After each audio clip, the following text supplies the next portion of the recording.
les amis. C'est l'heure du Porto. Yes, Port Wine Hour, l'heure de Porto, à 21h, mais bon, on se prend un peu en avance. Voilà, et ce soir, Julia va vous présenter un petit cocktail fait avec du Porto rosé de la maison d'Alva, qui est une très très belle maison. Une maison qui a pris naissance en 1862 et qui en fait c'était une très belle expression de marketing du brand à l'époque parce que en fait la marque au départ portait le nom de Clemente da Silva, c'est da Silva. Et c'est la contraction en fait de cela qui a donné le nom du brand qui est d'Alva, pour faire plus facile à prononcer, plus facile justement à traverser le monde du Brésil jusqu'à l'Europe, puisque da Silva était brésilien à la base. Ah d'accord. Et donc ça a été racheté par Grand Cru depuis quelques années. C'est ça, récemment, avec donc, la Martiniquaise qui possède Grand Cru, qui est, comme on le sait, le brand le plus connu et le plus grand succès sur le marché français également. Voilà, et ils ont une spécialité qui est les portos blancs, qui est absolument magnifique. Des portos avec mention d'âge de 10 à 40 ans, et puis une série qui sont les Golden White, qui sont aujourd'hui des Colheita. Et ils ont été les premiers à faire ça avec le millésime 52, qui à la base était une erreur. Oui, c'était un fruit du hasard, et puis ils ont trouvé ça génial.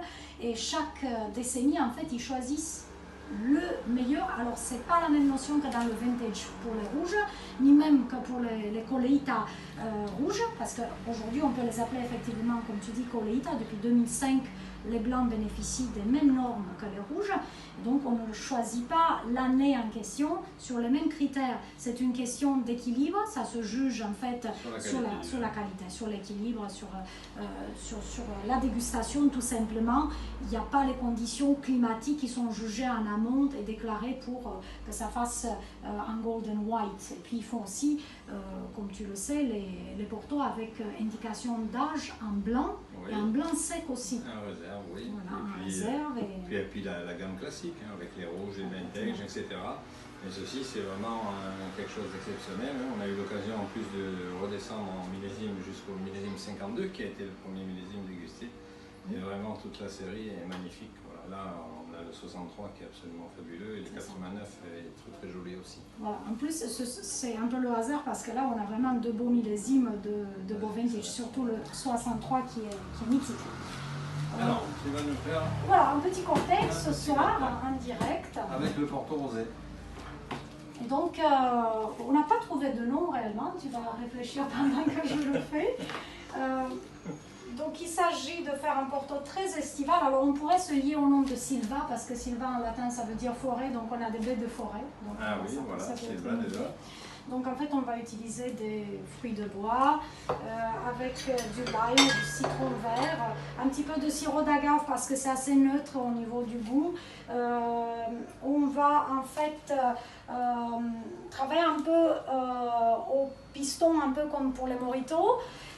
On va additionner des glaçons généreusement, du Porto bien sûr, hein, sans l'oublier, donc on va mettre une bonne dose de 8 centilitres pour que ça soit vraiment généreux, et après juste pour amener un peu de texture et de bulle, un petit peu de limonade nature, tout simplement une limonade bio. Elixia. Alors on va commencer. Dis-moi si je peux t'aider. Donc j'utilise évidemment des verres chef et sommelier, donc ce sont les verres Reveal Up, l'intense mais sans pied.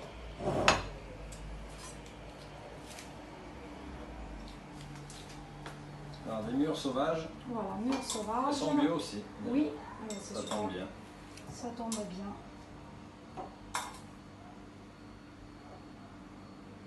Je vais garder 2 framboises pour les mettre sur le haut.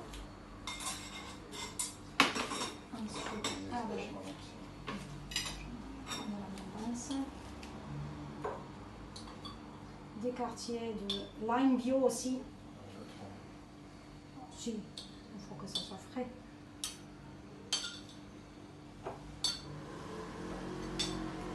Voilà. Alors, une petite cuillère à chaque fois.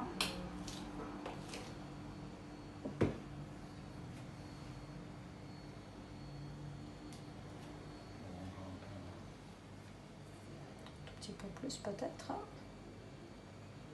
Sirop d'agave.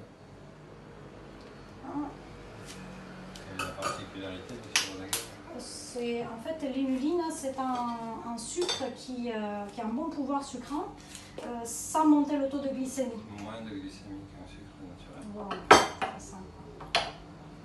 En fait, c'est aussi le sucre qui va se trouver dans les tequilas, les fermentes.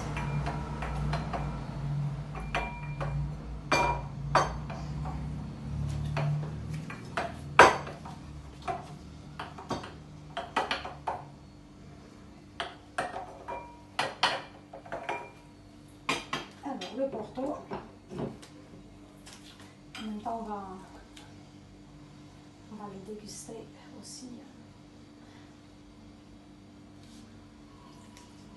En fait, c'est un Porto qui est très aérien, très floral au niveau du nez. Hein. Ça rappelle l'hibiscus, l'iris. Après, il y a tous les fruits de bois.